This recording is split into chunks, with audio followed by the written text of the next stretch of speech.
कैलाश पर्वत, जिसके बारे में हमारे चैनल CST क्रिएशन पर बहुत सारे आर्टिकल मौजूद हैं, जिसमें हमने कैलाश पर्वत की चौंका देने वाली मिस्ट्री को एक्सप्लोर किया। आज फिर लेकर आए हैं कैलाश पर्वत की एक और मिस्टीरियस वीडियो। तो स्वागत है आपका हमारे मिस्टीरियस वर्ल्ड CST क्रिएशन में। तो कैसे हैं आप लोग? Welcome back my YouTube channel. मैं हूं CST और आप देख रहे हैं CST क्रिएशन अमेजिंग फैक्ट। जैसा कि हम जानते हैं, कैलाश पर्वत बेहद ही पवित्र और अनगिनत रहस्यों से भरा हुआ है, जिसके रहस्य आज भी वैज्ञानिकों के लिए एक पहेली बने हुए हैं। वैज्ञानिक इस बात का अंदाज़ा भी नहीं लगा सकते कि कैलाश पर्वत के चारों ओर एक ऐसी अलौकिक शक्ति का प्रवाह होता है जो बेहद ही पवित्र और अद्भुत है। ये शक्तियाँ कोई आम शक्तियाँ नहीं, बल्कि एक पवित्र दिव्य शक्तियाँ हैं। अगर बात करें कैलाश पर्वत की वास्तविक विशेषताओं की, तो इसकी चोटी के बाद इसके भूभाग पर ये 4 महान नदियों से घिरा है, जो इस प्रकार हैं: सिंधु, ब्रह्मपुत्र, सतलज और कर्णाली। ये सभी नदियाँ इस महान और पवित्र पर्वत को छूकर निकलती हैं। नदियों के साथ साथ कैलाश पर्वत 2 सरोवरों को भी अपनी अस्मिता में बांधता है, मानसरोवर और राक्षस ताल झील, जो अपनी विभिन्नताओं के लिए दुनिया भर में प्रसिद्ध हैं। कैलाश पर्वत के दाईं ओर मानसरोवर झील तथा बाईं ओर राक्षस ताल झील मौजूद है। दोनों झीलों का उद्गम कैलाश पर्वत से है, लेकिन सबसे चौंकाने वाली बात यह है कि दोनों झीलों का उद्गम कैलाश पर्वत से होने पर भी इन दोनों झीलों की विशेषताएं अलग अलग हैं। जहां मानसरोवर झील मीठे और पवित्र जल से भरी है, वहीं राक्षस ताल झील अपवित्र और खारे जल से भरी है। मानसरोवर झील 320 किलोमीटर स्क्वायर में फैली 300 फुट गहरी है। यह झील दुनिया की शुद्ध पानी की उच्चतम झीलों में एक है और इसका आकार सूर्य के समान है। वहीं इसके विपरीत 225 किलोमीटर स्क्वायर में फैली 150 फुट गहरी राक्षस ताल झील दुनिया की सबसे खारे पानी की झीलों में से एक है, जिसका आकार अर्धचंद्र के समान है। ये दोनों झीलें सौर और चंद्र बल को संतुलित करती हैं, जिनका रिलेशन पॉजिटिव और नेगेटिव एनर्जी से है।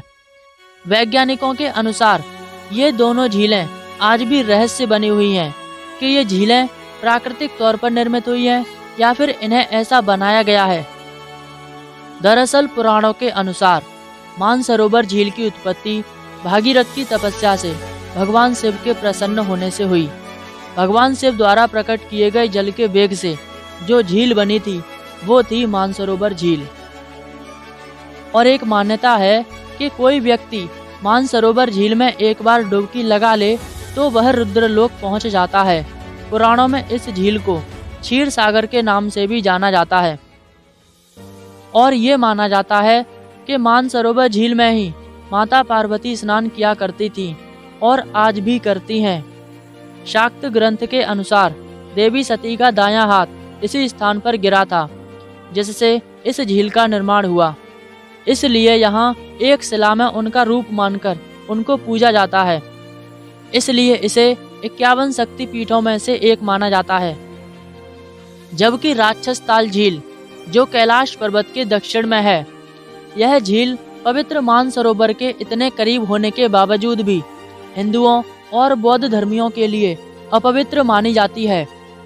इस झील के बारे में एक धारणा है कि यह झील रावण से संबंधित है, जिस कारण से इस झील को रावणताल झील भी कहते हैं। इस झील का पानी अपवित्र, खारा और विषैला है। राक्षस ताल झील के आकार की तुलना अर्धचंद्र से की जाती है और इसे रात्रि और अंधकार का प्रतीक माना जाता है। दरअसल मान्यताओं के अनुसार रावण ने जब राक्षस ताल झील में डुबकी लगाई तो उसके मन पर बुरा असर पड़ा। कहते हैं कि जब रावण शिव की आराधना करने कैलाश पर्वत पर गया तो वह पहले राक्षस ताल झील के पास पहुंचा और वहीं बैठकर साधना करने लगा। साधना करने के बाद उसके मन में विचार आया कि क्यों ना भगवान शिव से मिलने से पहले स्नान कर लिया जाए। तो उसने उसी राक्षस ताल झील में डुबकी लगाई, जिससे उसका दिमाग फिर गया और जब वह स्नान के बाद भगवान शिव के पास पहुंचा तो उसकी नज़र पार्वती पर पड़ी और वह उनको देखकर उन पर मोहित हो गया और भगवान शिव के पास पहुंचकर रावण ने उनकी आराधना की और भगवान शिव को प्रसन्न कर लिया। भगवान शिव ने रावण से प्रसन्न होकर उसे वरदान मांगने को कहा। चूंकि राक्षसताल झील में डुबकी लगाने के बाद रावण की बुद्धि भ्रष्ट हो गई थी, तो उसने कहा कि मुझे आपकी पत्नी चाहिए। रावण के इस वरदान ने तीनों लोकों में खलबली मचा दी। खैर, बाद में माता पार्वती का असली दिव्य रूप देखकर रावण ने माता पार्वती से क्षमा मांग ली। दोस्तों, कहने का तात्पर्य यह है कि राक्षसताल झील में डुबकी लगाने के बाद रावण का दिमाग फिर गया और इसीलिए झील को अपवित्र माना जाता है। इसके पीछे एक वैज्ञानिक रीज़न भी है। कहा जाता है कि इसके पानी में कुछ खास तरह के नेचुरल गैसेस मिली हुई हैं जो इसके जल को विषैला कर देती हैं। इसके जल में स्नान करने से मरते तो नहीं है, लेकिन लाइफ में कुछ नेगेटिव होने लगता है और इसलिए इसमें स्नान करना भी ठीक नहीं माना जाता। दोस्तों, ये कोई नहीं जानता कि इन दोनों झीलों का उद्गम एक होने के बावजूद भी इनकी विशेषताएं अलग अलग हैं।